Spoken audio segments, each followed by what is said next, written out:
Assalamu alaikum everyone. Today we are going to discuss lecture number 5 of statistics, that is higher level MCQs on primary data. इस lecture में हम करेंगे, ये जो session है आज का, इसमें हम करेंगे high level MCQs on primary data. और ये रहेगा हायर, जो कि आपको पता नहीं होगा क्योंकि इस लेक्चर में मुझे एक्चुअली आपको हायर कंसेप्ट समझाने हैं रिगार्डिंग प्राइमरी डाटा, जो आपके एग्जामिनेशन पॉइंट ऑफ व्यू से तो इम्पॉर्टेंट नहीं है क्योंकि वो हायर कंसेप्ट्स हैं। बट अगर आपको पता होगा कि कल सपोज़ करते हैं कि अगर एग्ज़ाम में आएगा तो आपको पता होना चाहिए। और ये जो MCQs हैं, ये जो कंसेप्ट्स हैं, ये मैंने कहाँ से लाए? ये मैंने ऑक्सफोर्ड यूनिवर्सिटी बुक से लाए हैं। तो इसीलिए ये रहेंगे आपके लिए हायर कंसेप्ट्स। तो अगर आपको पता नहीं होगा, ठीक है, तो कोई प्रॉब्लम नहीं। अगर आपने 5/10 लाए इसमें, तो आप समझो कि आपके लिए बहुत ही अच्छी परफॉर्मेंस हैं इस सेशन में, ठीक है। तो चलेंगे आगे हम। तो क्वेश्चन नंबर फर्स्ट जो है, that is according to historical accounts face to face methods. आपको पता है कि फेस टू फेस मेथड हम किसको बताते हैं regarding primary data, have been used since the early years of civilisation to collect population figures. Why were these records kept. ये जो फेस टू फेस मेथड में हम प्राइमरी डाटा को collect करते थे इन हिस्टोरिकल अकाउंट्स में, तो हम क्यों इसको कलेक्ट करते थे, ठीक है। तो आपका के जो ऑप्शंस हैं, that is for religious purposes, for taxation and for scientific और फॉर हिस्टोरिकल। तो इन 4 में से आपको एक का आंसर देना होगा, ठीक है। तो ये तो हमने नहीं पढ़ा है क्योंकि जो मैंने ऑलरेडी आपको क्लियर किया है कि ये हायर कंसेप्ट्स हैं, ठीक है ना। तो इसका जो आंसर रहेगा that is for taxation purposes, क्योंकि ये जो हम face to face observation historical records में करते थे, ठीक है ना। तो ये इसलिए करते थे ताकि हम किस लिए करेंगे, फॉर टैक्सेशन पर्पजेज। तो इसकी जो एक्सप्लेनेशन है दैट इज़ यहाँ पे for taxation purposes in addition to taxation purposes. तो टैक्सेशन पर्पज़ जो है, इनके अलावा भी हम किस लिए करते थे, for collecting basic population figures was military purpose.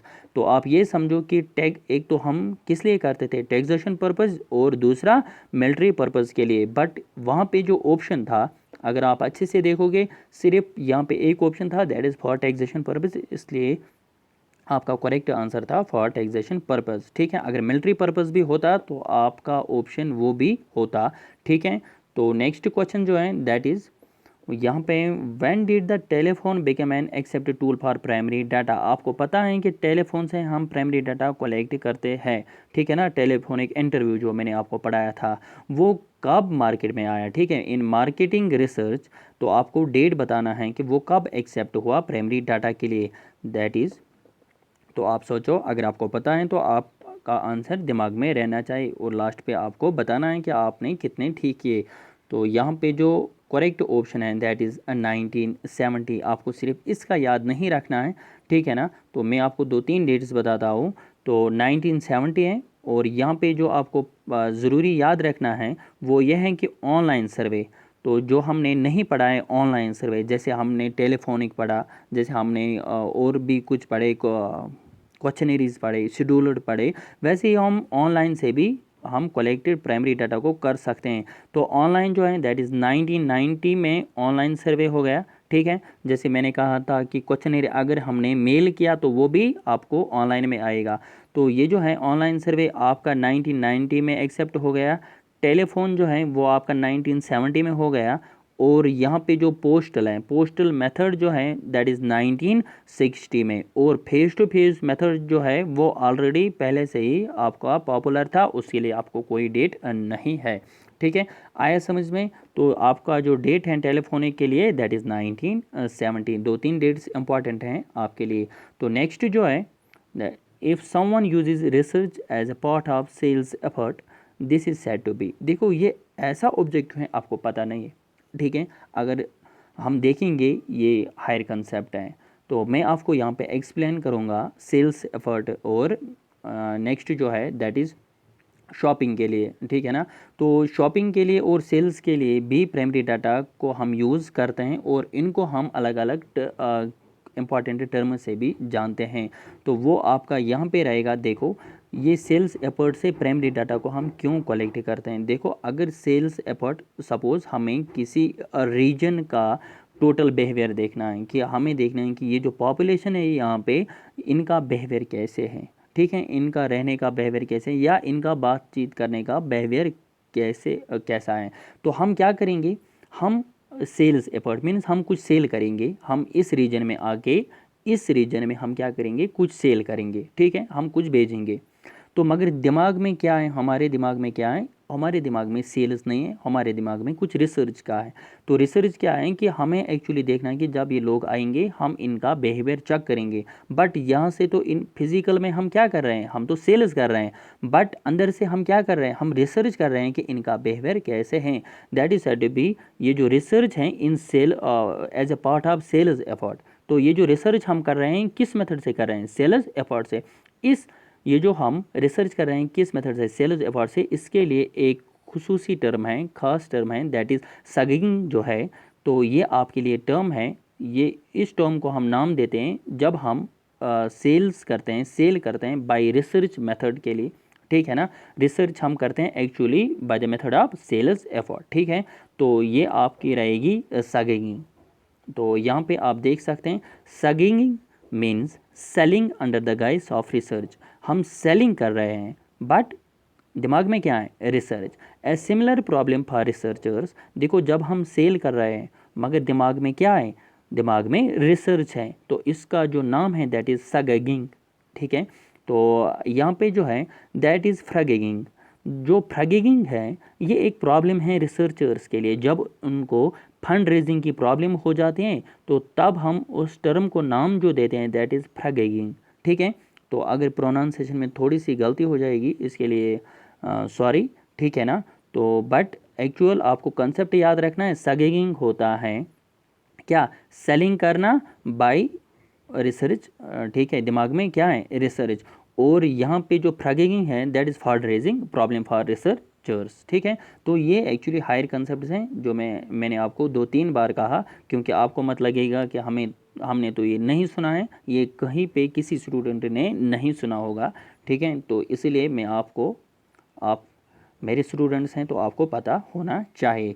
तो यहाँ पे देखो, विच one of this is not an intrinsic factor. ये जो intrinsic factor and extrinsic factor होता है, दो किस्म के फैक्टर्स होते हैं। एक होता है इंट्रिंसिक फैक्टर और दूसरा होता है एक्सट्रिंसिक फैक्टर। तो ये कौन से दो फैक्टर्स हैं? देखो, जब हम इंटरव्यू करते हैं या जब हम डाटा कलेक्ट करते हैं, जो इन्यूमरेटर होता है, जो डाटा कलेक्ट करने वाला होता है, उसके लिए दो फैक्टर्स हैं। एक होता है इंट्रिंसिक फैक्टर और दूसरा होता है एक्सट्रिंसिक फैक्टर। इंट्रिंसिक फैक्टर वो फैक्टर होता है जो इसके हाथ में होता है, जिसके लिए वो रेस्पॉन्सिबल है। कौन रेस्पॉन्सिबल है? इन्यूमरेटर, जो डाटा को कलेक्ट करता है। अगर सपोज कल कोई गलती हो जाएगी डाटा कलेक्ट करने में, तो या तो वो इंट्रिंसिक फैक्टर से होगा या तो वो एक्सट्रिंसिक फैक्टर होगा, ठीक है। अगर इंट्रिंसिक होगा, इसके लिए इन्यूमरेटर रेस्पॉन्सिबल होता, मतलब कि अगर किसके साइड से गलती हो जाएगी, इन्यूमरेटर की साइड से, वो एज ए इंट्रिंसिक फैक्टर होगा। एक्सट्रिंसिक फैक्टर होता है कि जो इन्यूमरेटर के हाथ में नहीं है, जिसके लिए इन्यूमरेटर रेस्पॉन्सिबल नहीं है, उसको कहते हैं हम एक्सट्रिंसिक फैक्टर। देखो, यहाँ पे अगर हम बात करेंगे, क्वेश्चन क्या है, which one of this is not an intrinsic factor. इनमें से आपको देखना है कि कौन सा इंट्रिंसिक फैक्टर नहीं है, मतलब आपको देखना है कि कौन सा एक्सट्रिंसिक फैक्टर है जिसके लिए इन्यूमरेटर रेस्पॉन्सिबल नहीं होगा। देखो, द क्वेश्चनरी स्टाइल, जो क्वेश्चनरी आपको पता है कि प्रिपेयर्ड फॉर्मेट होता है क्वेश्चंस का, अगर उस स्टाइल में आपको प्रॉब्लम होगी, ठीक है ना, तो वो तो किसकी गलती होगी, इन्यूमरेटर की, ठीक है ना। क्वेश्चनरी स्टाइल, जो स्टाइल होता है क्वेश्चनरी का, उसके लिए इन्यूमरेटर रेस्पॉन्सिबल होता है। दैट इज़ क्वेश्चनरी स्टाइल जो है, ये कौन सा फैक्टर है, ये इंट्रिंसिक फैक्टर है जिसके लिए इन्यूमरेटर रेस्पॉन्सिबल होता है। इंटरव्यूअर्स वॉइस, इंटरव्यूअर्स वॉइस का मतलब है वो किस वॉइस में बात करेगा, तो इसके लिए भी इन्यूमरेटर रेस्पॉन्सिबल होता है। और ये क्या है, ये भी इंट्रिंसिक फैक्टर है। और इंटरव्यू सिचुएशन किस सिचुएशन में लिया जाएगा, इसके लिए भी ये भी इंट्रिंसिक फैक्टर हैं, क्योंकि इन्यूमरेटर इसके लिए रिस्पॉन्सिबल है। द इन्फॉर्मेंटस मेमोरी, द इन्फॉर्मेंटस मेमोरी का मतलब क्या है, मैंने आपको कहा है ऑलरेडी। रेस्पोंडेंट्स आर इन्फॉर्मेंटस, उनको कहते हैं जो जवाब देंगे, जिनसे हमें डाटा कलेक्ट करना है। तो वो जो उसकी मेमोरी है, उसका याददाश्त है, उसके लिए इन्यूमरेटर रेस्पॉन्सिबल नहीं है, क्योंकि अगर वो क्वेश्चन करेगा इन्फॉर्मेंट्स को, क्या पता वो जवाब दे सकेंगे या नहीं, उसके लिए इन्यूमरेटर का हाथ नहीं है। इन्यूमरेटर इसके लिए कुछ नहीं कर सकता है। और ये जो इनमें से एक ही ऑप्शन है, दैट इज इन्फॉर्मेंट्स मेमोरी, ये कौन सा फैक्टर है, एक्सट्रिंसिक फैक्टर। ये याद रखना, इन्फॉर्मेंट्स मेमोरी कौन सा फैक्टर है, एक्सट्रिंसिक फैक्टर। तो अगर आपने, जब मैंने एक्सप्लेन किया इंट्रिंसिक फैक्टर और एक्सट्रिंसिक फैक्टर, तब अगर आपको ऑलरेडी पता था या आपने खुद देखा कि इनमें से आंसर कौन है, तो आप ये अपना स्कोर काउंट कर लेना, ठीक है। तो नेक्स्ट जो है दैट इज़ क्वेश्चन, हाँ इसकी एक्सप्लेनेशन आप यहाँ पे देख सकते हैं। Researchers can do something about intrinsic factor. Researcher जो होते हैं, इन्यूमरेटर जो होते हैं, डाटा कलेक्ट करने वाले जो होते हैं, वो कुछ कर सकते हैं किन के लिए, इंट्रिंसिक फैक्टर के लिए, क्योंकि वो रेस्पॉन्सिबल होते हैं। But not extrinsic factor, but extrinsic factor के लिए ये जो रिसर्चर्स होते हैं वो कुछ नहीं कर सकते हैं। यहाँ पे clearly the researcher can do nothing to improve a respondent's memory. Respondent's memory जो है उसको इम्प्रूव करने के लिए रिसर्चर कुछ नहीं कर सकता है, और क्योंकि यह एक्सट्रिंसिक फैक्टर है। आया समझ में। तो नेक्स्ट जो है दैट इज़ क्वेश्चन नंबर 5। देखो, अगर आपको याद होगा, मैंने एक वर्ड का मतलब लिखा था उर्दू में, दैट इज़ बाइस का मैंने लिखा था धोखा, ठीक है, वो था बाइसनेस, ठीक है। यहाँ पे है एक्यूजेंस रेस्पॉन्स, बाइस इज़ यूजुअली। ये जो एक्यूजेंस रेस्पॉन्स बाइस इज़ यूजुअली, मतलब ये जो बाइस हैं कुछ तो गड़बड़ है ना, किन की तरफ से, रेस्पॉन्स की तरफ से। बट ये जो क्यों होता है, ये एक्यूजेंस रेस्पॉन्स बाइस इज़ यूजुअली, मतलब ये जो गड़बड़ होता है रेस्पॉन्स देने में, बट कौन सा गड़बड़, एक्यूजेंस। अब पहले आपको समझना है कि एक्यूजेंस किसको कहते हैं। अगर आपको याद होगा, आप एक यहाँ पे याद रखो, हाँ में, या आपने सुना होगा हाँ में हाँ मिलाना किसको कहते हैं। हाँ में हाँ मिलाना, अगर हमें कोई क्वेश्चन करेगा, हम उसके हाँ में हाँ मिलाते हैं। हम फोकस नहीं करते हैं कि वो क्या कह रहा है, हम तो उसको खुश करने के लिए कुछ भी कर सकते हैं ना, ठीक है।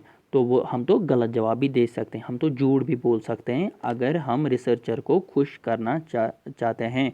तो उस वक़्त क्या होगा, वो जो आंसर्स हमारे होंगे वो बाइस होंगे, वो गड़बड़ उसमें गड़बड़ होगा, वो धोखा होगा, ठीक है। तो ये जो है एक्यूजेंस, ये वो रेस्पॉन्स होता है जो इंटरव्यूअर या इन्यूमरेटर को खुश करने के लिए किया जाता है। फोकस किस पे नहीं किया जाता है कि क्वेश्चन कौन सा कर रहा है, बट हमारा जो फोकस है वो इतना ही है कि हम किसको खुश करेंगे, हम इन्यूमरेटर को खुश करेंगे। ये बाइस जो है ये किस मेथड से हो रही है, ठीक है ना। ये बाइस क्यों होता है, यूजुअली कहाँ से ये बाइस होता है। देखो, disagreement with the little consideration, अगर हम डिसएग्रीमेंट करेंगे, देखो जब हमें किसी को खुश करना होगा, डिसएग्रीमेंट तो हम तो नहीं कर सकते हैं ना। हम क्या करेंगे, अगर वो कोई गलत कुछ पूछेगा, तो हम तो जब उसके गलत क्वेश्चन में हम उसके हाँ मिलाएंगे, तब तो वो एग्रीमेंट बन गया, तब तो वो खुश होगा ना। तो डिसएग्रीमेंट तो नहीं होगा, ठीक है। तो डिसएग्रीमेंट जब हम करेंगे तो वो तो खुश नहीं होगा, बट एक्विजिशंस कौन सा रेस्पॉन्स होता है, जो उसको खुश करने के लिए होता है। और एग्रीमेंट कौन सा होता है, agreement with little consideration. Agreement with little consideration का मतलब है कि जब हम उसके क्वेश्चंस में एग्रीमेंट करेंगे, लिटिल कंसिडरेशन का मतलब है कि हम कंसिडर, वो जो क्वेश्चंस हैं उनके, वो हम कंसिडर नहीं करेंगे, बट हम उनके क्वेश्चन से एग्रीमेंट करेंगे। ये तो ठीक लग रहा है, क्योंकि यहाँ पे देखो ओवर कंसिडरेशन, जब हम ज़्यादा कंसिडर करेंगे, यहाँ पे क्या है, some other than the options offered, इनमें से कोई और। तो इसका जो राइट आंसर है that is agreement with little consideration का मतलब है कि जब हम एग्रीमेंट करेंगे, लिटिल कंसिडरेशन, ओवर कंसिडरेशन का मतलब है कि जब वो क्वेश्चन करेगा तब हम ज़्यादा कंसिडर करेंगे उनको, वैसे तो नहीं होगा, ठीक है, उससे वो खुश नहीं होगा। एक्यूजेशन से ये हमें एग्रीमेंट करना है विद लिटिल कंसीडरेशन। तो आपका जो राइट आंसर है दैट इज़ एग्रीमेंट। ये मैं आपको इसलिए समझा रहा हूँ ताकि आपको नई नई वर्ड से नए नए नए वर्ड्स का पता चलेगा रिगार्डिंग प्राइमरी डाटा। ठीक है, तो इसके बाद अगर आपको खुद आपको ये बात एक्सेप्ट करनी है कि जितने भी मैंने एग्ज़ाम्स दिए हैं ये क्वेश्चंस मैंने कहीं नहीं देखे हैं, ये हायर लेवल के हैं। तो मैंने सेट दिया है और कुछ बाकी एग्ज़ाम्स दिए हैं, तो उसमें वो क्वेश्चंस पूछे जाते हैं जो मैंने आपको already difference between primary data and secondary data और methods of collecting primary data में आपको पूछा जाएगा कि क्वेश्चनरी मेथड से टाइम बचता है, क्वेश्चनरी मेथड कॉस्टली है, क्वेश्चनरी मेथड क्या है, ठीक है, शेड्यूलर मेथड क्या है, what is the difference between questionnaire and scheduler method. Simple question आपको पूछे जाएंगे, ठीक है ना। ये हायर कंसेप्ट्स हैं, बट अगर आपको नॉलेज के लिए याद रहेगा तो बेटर है, ठीक है ना। तो आपको भी याद रहेगा कि हमने यहाँ से कुछ अलग पढ़ा, तो ये हमने यहाँ पे डिस्कस किया। इसके बाद a primary data collection method that involves tracking behaviour over a period of time is called. देखो, ट्रैकिंग बिहेवियर, तो ये जो प्राइमरी डाटा है ये हम कहाँ से, method that involves, primary data को अगर हम कलेक्ट करेंगे but by tracking behaviour. Tracking behaviour अगर आपको समझ में आएगा कि यहाँ पे लिखा है इज कॉल्ड, ये जो ट्रैकिंग बिहेवियर है इसको हम कहेंगे ब्राउजिंग, इसको हम कहेंगे ऑब्जर्वेशन, इसको हम कहेंगे सैम्पलिंग, टेस्टिंग। अगर आप दिमाग में रखोगे कि ट्रैकिंग जो ट्रैक होता है, कोई कॉल रिकॉर्डिंग ट्रैक हो जाती है, किसी का पता कुछ और ट्रैक हो जाता है, तो अगर आप वो दिमाग में रख के ऑप्शंस देखोगे आपको यहाँ पे पता चलेगा कि टेस्टिंग भी नहीं हो सकता है, सैम्पलिंग मीन्स किसी चीज़ को पॉपुलेशन में से सैंपल चेक करना, ये तो नहीं हो सकता है, ब्राउजिंग भी नहीं हो सकता है, तो ऑब्जर्वेशन से ट्रैकिंग होती है। देखो, अगर मैं आपको एग्जांपल दूंगा कि अगर किसी बंदे को ट्रैक करना होगा तो वो तब हम ट्रैक करेंगे जब हम उसको ऑब्जर्व करेंगे, ठीक है ना। तो उसके फ़ोन को हम ऑब्जर्व करेंगे या उसका बिहेवियर हम ऑब्जर्व करेंगे। ये तो ट्रैकिंग एक ही तरह की नहीं हो सकती है कि ट्रैकिंग मीन्स हमें फ़ोन किसी का ट्रैक करना है या लोकेशन किसी की ट्रैक करनी है, ऐसा कुछ नहीं है, ठीक है। तो अगर हमें किसी बंदे का बिहेवियर ट्रैक करना होगा, सपोज़ एक बंदा है, ठीक है, तो हमें पता नहीं है कि वो बिहेवियर से कैसा है, तो अगर हमें क्या करना होगा, अगर हमें चेक करना होगा इसका बिहेवियर, तो अगर हम पीछे पीछे इसके चलेंगे, ठीक है, तो इसकी बिहेवियर ट्रैक करने के लिए तो सिंपली ट्रैक होता है इसके पीछे पड़ जाना, तो वो हम तब देख सकते हैं जब हम, तो ये जो ट्रैकिंग है ना, अगर किसी का पीछा हम करेंगे क्योंकि उसका हम ट्रैकिंग बिहेवियर, ये जो बिहेवियर है बिहेवियर चेक करने के लिए, और पीछे पड़ जाना का मतलब है ट्रैक करना, और बिहेवियर का मतलब है उसका बिहेवियर चेक करना, तो इसको आप कह सकते हैं क्या, ऑब्जर्वेशन। तो जब मैंने कहा कि आपको किसी को पीछे पड़ जाना, तो वो तो होता है ना ऑब्जर्वेशन, ठीक है, आपको खुद भी आसानी से ये समझ सकते हैं। तो यहाँ पे देखो, observation can be A short term, observation short term भी हो सकता है, बट अगर लॉन्ग टाइम में हम ऑब्जर्वेशन करेंगे तो रिजल्ट ज़्यादा बेटर आएंगे, ठीक है, हम जितना ऑब्जर्व करेंगे उतना हम बेटर रिजल्ट्स आएंगे।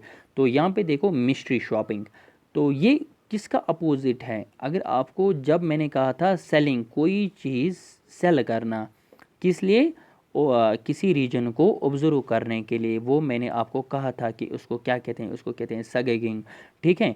तो बट यहाँ पे क्या है, यहाँ पे अपोजिट है शॉपिंग करना, यहाँ पे मिस्ट्री शॉपिंग होता है। देखो, अगर हमें किसी शॉपकीपर को, ठीक, कोई शॉपकीपर है, सपोज अगर हमें इसको ऑब्जर्व करना है, ऑब्जर्व क्यों करना है, मतलब इसका बिहेवियर चेक करना है, तो इसका बिहेवियर हम कैसे चेक करेंगे, हम एज ए नॉर्मल कस्टमर जाएंगे इसके पास, इसको कुछ क्वेश्चंस करेंगे, वो दे दो, ठीक है, ये दे दो, ये दे दो, उससे तो उसका वो बिहेवियर पता चलेगा ना कि वो कैसे बात करता है, उसका कुछ गुस्सा मत आता है ज़्यादा क्वेश्चंस करने में, ठीक है। हम तो ये भी कर सकते हैं कि अगर हमने कोई चीज़ लिया तो हम उसको वापस भी दे सकते हैं, अगर उसका बिहेवियर ठीक होगा वो तो एक्सेप्ट करेगा, अगर उसने एक्सेप्ट किया हमें वहाँ से ही पता चलेगा कि इसका बिहेवियर कैसे है, ठीक है, शॉपकीपर का बिहेवियर कैसे है। या अगर हमने और कुछ किया रिगार्डिंग यही क्वेश्चंस की इसका बिहेवियर, तो हमें वहाँ से भी पता चल सकता है। तो एक्चुअली हमारा मतलब जो था ना वो उसका बिहेवियर चेक करना था, बट हमने क्या किया, हमने किसका ये लिया, ठीक है। तो हमने हेल्प लिया शॉपिंग का, तो वो जो शॉपिंग होता है इसको कहते हैं मिस्ट्री शॉपिंग। एक्चुअली शॉपिंग हमारा मकसद नहीं था, हमारा मकसद रिसर्च करना था, बट इसलिए हमने इस शॉपिंग का हेल्प लिया, तब हम इसको क्या कहेंगे, मिस्ट्री शॉपिंग। और mystery shopping is a form of, ये जो मिस्ट्री शॉपिंग है ये किस फॉर्म का है, क्वेश्चनरी का है, ऑब्जर्वेशन का है, एनालिसिस का है, या पोस्टल सर्वे का है? आपको क्या लगता है, ज़रा बताओ। ये देखो क्वेश्चनरी आपको पता है कि प्रीपेड फॉर्मेट होता है, ऐसा तो नहीं है कि हम किसी शॉपकीपर के हाथ में क्वेश्चनरी देंगे, ऐसा तो नहीं है। देखो एनालिसिस करना, ऐसा तो नहीं है, एनालिसिस हम करेंगे, हम दूसरों के पास जाएंगे, या पोस्टल सर्वे। मिस्ट्री शॉपिंग होता है डायरेक्ट शॉपिंग करना, ठीक है। तो एनालिसिस तो हम नहीं करेंगे, हम दूसरों के पास नहीं जाएंगे एनालिसिस करने, और ये होता है ऑब्जर्वेशन, ठीक है। हम मिस्ट्री शॉपिंग कैसे करते हैं, जब हम खुद इसको ऑब्जर्व करते हैं। तो नेक्स्ट जो है यहाँ पे देखो मिस्ट्री शॉपिंग, यहाँ पे आप देख सकते हैं mystery shopping rarely involves asking questions. यह ना asking question the shop and questions कर रहे हैं, और शॉप एंड सर्विस, इसकी जो सर्विस है और इसका जो शॉप है वो हमारे ऑब्जर्वेशन जो है ना, वो हमारा फोकस होता है किसका, ऑब्जर्वेशन का, is the focus of observation, ठीक है। तो ये आपने यहाँ पे देखा। क्वेश्चन नंबर 8 क्या है, which one of these methods is the fastest way to collect data. अगर आपको याद होगा मैंने कहा था आपको कि टेलीफोनिक इंटरव्यू जो है वो सबसे फास्ट होता है। यहाँ पे कितने ऑप्शंस हैं, ऑनलाइन, पर्सनल, फ़ोन, पोस्टल। आपको क्या लगता है, देखो पोस्टल तो नहीं हो सकता है, पर्सनल तो नहीं हो सकता है, क्योंकि पर्सनल होता है एक एक करके जाना। तो यहाँ पे कितने बच गए, एक होता है ऑनलाइन और दूसरा क्या है, फ़ोन। हमने ऑनलाइन नहीं पढ़ा था, बट अगर यहाँ पे ऑनलाइन नहीं होता फिर आपका आंसर फ़ोन था, क्योंकि टेलीफोनिक इंटरव्यू में, ठीक है ना, टेलीफोनिक इंटरव्यू में आपको फर्स्ट टेस्ट मिलता है, बट यहाँ पे ऑनलाइन अवेलेबल हैं, तो आपका आंसर रहेगा फ़ोन से बेटर है ऑनलाइन। ऑनलाइन से हमें fastest way to collect data, primary data ज़्यादा कलेक्ट होता है किस मेथड से, ऑनलाइन से। तो आप खुद भी देख सकते हैं यहाँ पे, अगर हम फॉर्म भरेंगे अकाउंट असिस्टेंट का तो ऑनलाइन मेथड से हम ज़्यादा इसको एक्सेप्ट करेंगे, और ये ज़्यादा फास्टेस्ट है, वरना हमें बहुत ज़्यादा टाइम लगेगा, ठीक है। तो इसके बाद जो, हाँ आप यहाँ पे देख सकते हैं इसकी एक्सप्लेनेशन है, और ज़्यादा एक्सप्लेन करने की ज़रूरत भी नहीं है। तो यहाँ पे देखो क्वेश्चन नंबर 9 क्या है, which one of this methods is the most expensive. इनमें से सबसे एक्सपेंसिव कौन सा है, और ये आपको पता होना चाहिए। ये एग्जामिनेशन पॉइंट ऑफ व्यू से अच्छा क्वेश्चन है, और ये ज़्यादा हायर भी नहीं है।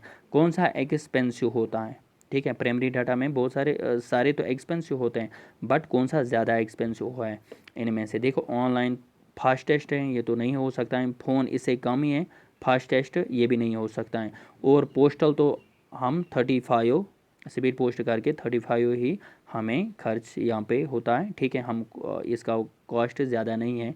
तो यहाँ पे जो बचता है that is personal. Personal face to face एक एक करके हमें जाना है, इन्यूमरेटर्स को भेजना है, दैट इज़ आपका यहाँ पे जो आंसर आएगा दैट इज़ पर्सनल, ठीक है। तो नेक्स्ट जो है आप यहाँ पे देख सकते हैं, हाँ क्वेश्चन नंबर 10 क्या है, which one of these methods has the highest response rate. इनमें से हाइस्ट रेस्पॉन्स रेट, और ये जो क्वेश्चन है ये आपके लिए इम्पॉर्टेंट है, और ये हमने पढ़ा भी है कि हाइस्ट रेस्पॉन्स रेट किसका होता है। इनमें से सबसे ज़्यादा हाईएस्ट रेस्पॉन्स रेट आपको पता है ना, जैसे मैंने क्वेश्चनरी में कहा था कि उसका लोवेस्ट होता है क्वेश्चनरी का, क्योंकि हमने कंट्रोल लास्ट किया जब हमने क्वेश्चनरी को सेंड किया। तो यहाँ पे आप देखो जब हम ऑनलाइन से कोई चीज़ करेंगे, ठीक है, तो जब हमने ऑनलाइन किया तो वो तो नहीं हो सकता है, क्योंकि इस पे हमारा कंट्रोल नहीं रहता है, फ़ोन पे हमारा कंट्रोल नहीं रहता है, पोस्टल पे हमारा कंट्रोल नहीं रहता है, ठीक है। तो अगर हम किसी को फ़ोन करेंगे वो तो आंसर नहीं देगा, इसका मतलब इसका रेस्पॉन्स रेट कम है। और यहाँ पे एक ही है दैट इज़ पर्सनल। पर्सनल होता है फेस टू फेस, जब हमने इन्यूमरेटर्स को भेजे तो इसका जो रेस्पॉन्स रेट होता है वो इनमें से हाईएस्ट होता है, ठीक है। तो ये जो क्वेश्चन नंबर 9 एंड 10 है ये हायर नहीं थे, इनको मैं हायर नहीं कहूँगा। क्वेश्चन नंबर 8 तक अच्छे क्वेश्चन थे, और अगर आपको पता चले कि इन कंसेप्ट्स के बारे में वो तो ज़्यादा बेटर है, और आपको पता भी होना चाहिए। जैसे क्वेश्चन नंबर 9 और 10 है, आप इन क्वेश्चंस के लिए एग्ज़ाम के लिए प्रिपेयर रहना, क्योंकि यही क्वेश्चंस हैं आपको जो एग्ज़ाम में पूछे जाएंगे, ठीक है। तो बस इतना ही था इस लेक्चर में। ये जो क्वेश्चन नंबर 10 है इसका जो है आप एक्सप्लेनेशन देख सकते हैं। तो बस इतना ही था आज के लेक्चर में, रखते हैं आज इतना ही। मिलेंगे हम नेक्स्ट लेक्चर में, तब तक के लिए टेक केयर, अल्लाह हाफिज़।